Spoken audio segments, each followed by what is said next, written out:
There is a specific kind of person who has never once been checked in their life. You know who I am talking about. The coworker who makes a comment about your idea in the meeting and then looks around for laughs. The family member who brings up something you failed at right there at the dinner table in front of everyone. The person who has known you for years and still somehow manages to say the one thing that makes your face go hot and your brain go completely blank. And you stood there. Maybe you laughed it off. Maybe you said something small and forgettable. Maybe you just went quiet and waited for the moment to pass. And later that night, alone, you ran through the whole thing again. You heard their voice. You saw their face. And you thought of everything you should have said. Here is the truth about that moment. The reason it is still in your head is not because of what they said. It is because of how you left. You left, and they felt nothing. No consequence. No weight. Nothing that told them they had crossed a line with someone who had a line to cross. But that changes today. Because what I am about to show you is not about having a better comeback. It is not about learning how to argue.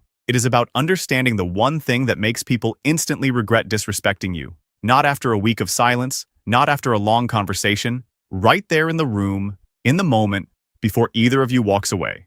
Stay with me, because this one is going to sit with you for a long time. First, I need to show you something about the way disrespect actually works. Because most people think it is random. They think some people are just rude, just mean, born that way. Nothing you can do.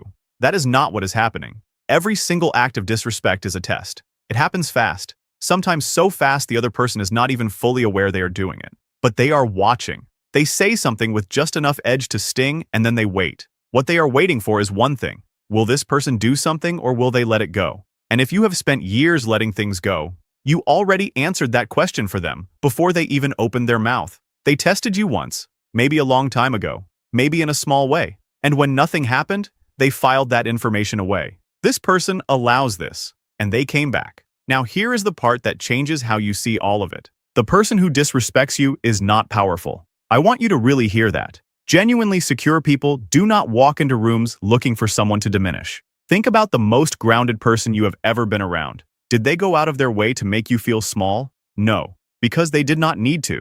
They were already full. The person coming after you is running on empty. They have learned somewhere along the way that pulling a reaction out of someone, embarrassment, anger, visible pain, fills something in them for a little while. It makes them feel like they have something, like they matter, like they won something. When you understand that, the whole thing flips. You stop seeing them as a threat. You start seeing them for exactly what they are. Someone showing you, very clearly, how little they have going on inside. And that understanding changes everything about how your body responds in the moment. So here is what actually makes people regret it. Not a comeback, not a speech, not a perfectly timed insult. Composure that does not move. Let me show you exactly what that looks like. Picture this. You are at work. You just shared an idea in a team meeting. Someone across the table, someone who does this, cuts in and says something like, "Yeah, that's a bit ambitious for where we actually are," and then looks around the room with a small smile. Everyone goes quiet. All eyes come to you. Old version of you rushes to explain, defends the idea, gets a little flustered. Voice goes slightly higher than you wanted. And the moment that happens, they got what they came for. Proof that they moved you. Proof that they still have that. New version of you does something different. You pause. You let the silence sit there for just a moment longer than feels comfortable. You look at them, not with anger, not with a forced smile, just calm. The way someone looks at something mildly interesting they just noticed. Then you continue what you were saying. Same voice, same pace. Like the interruption was a small bump in the road that changed absolutely nothing about where you were headed. That pause, that return, that unbothered continuation. That is what makes something shift in the room. Because they expected one of two things, your discomfort or your anger. When they get neither, they have no script to follow. The comment just sits there in the open air with nothing to attach to. And now every person in that room is quietly watching the person who made it stand next to it, with nowhere to go. You did not say a single word in response, and you are already winning. Now there are moments when you need to speak, when the room needs to hear you, when silence alone is not enough. In those moments, there are 3 responses that work. Not because they are clever, because they come from somewhere real. The first is naming it. Calm voice, easy face. You look at them and you say something like, "That felt like it was meant to land." Or, "Interesting thing to say right there." No accusation, no performance. Just a quiet, clear statement that tells everyone present you saw exactly what happened, and you are not pretending otherwise. People who disrespect others depend on one thing, the room's silence. They say something sharp, and the group goes quiet, and everybody moves on like it never happened. When you name it calmly, you break that agreement. You put it on the record. You say the true thing that everyone else felt but was too uncomfortable to say out loud. And there is no comfortable response to that. None. They either own what they did, or they double down and look worse. Either way, you are the one who stood up straight and told the truth. The second is agreeing without shame. This one will feel strange at first, but stay with me. Someone makes a cutting comment about something you did, something you said, something about who you are, and instead of defending yourself, you agree, but completely without apology in your voice. They say you always overcomplicate things.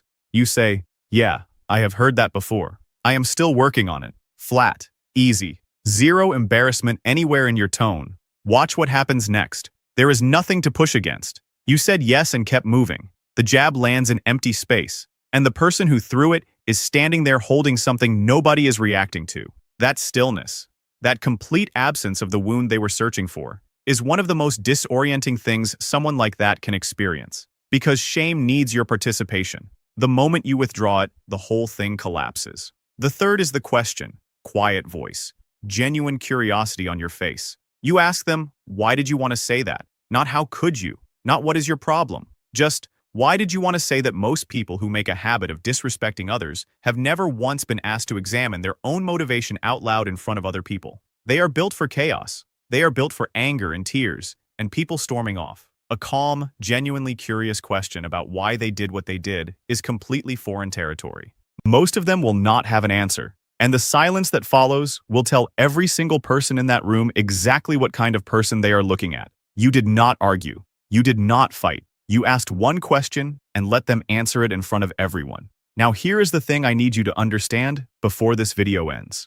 None of what I just shared works as a performance. If you are faking the pause, people feel it. If you are saying the words without the belief underneath them, they land flat. What makes someone genuinely impossible to rattle is not a script. It is a decision. A decision you make before you walk into any room. The decision that you are not available. Not available to absorb someone else's need to feel powerful. Not available to shrink on demand. Not available to hand over your composure to whoever pushes hard enough. When you make that decision for real, something in your presence changes. The way you hold eye contact. The way your voice stays level when someone expected it to crack. The way you take up space without announcing yourself. People feel it before you say anything. And the kind of person who makes a habit of testing others feels it most of all. Something in them registers it before they ever open their mouths. And most of them move on. Not because you intimidated them. Because you became someone the game does not work on. And that is not something you perform. That is something you grow into. One moment at a time. One room at a time. Every single time you choose not to hand your composure over to someone who was never supposed to have it in the first place. There is one more layer to this. Something that happens even before any of this. Something about what you carry into a room before anyone speaks, before any test is run, before any comment is made. That is what the next video is about. Subscribe right now and hit the bell because that one is coming soon and I do not want you to miss it. And before you go, tell me in the comments.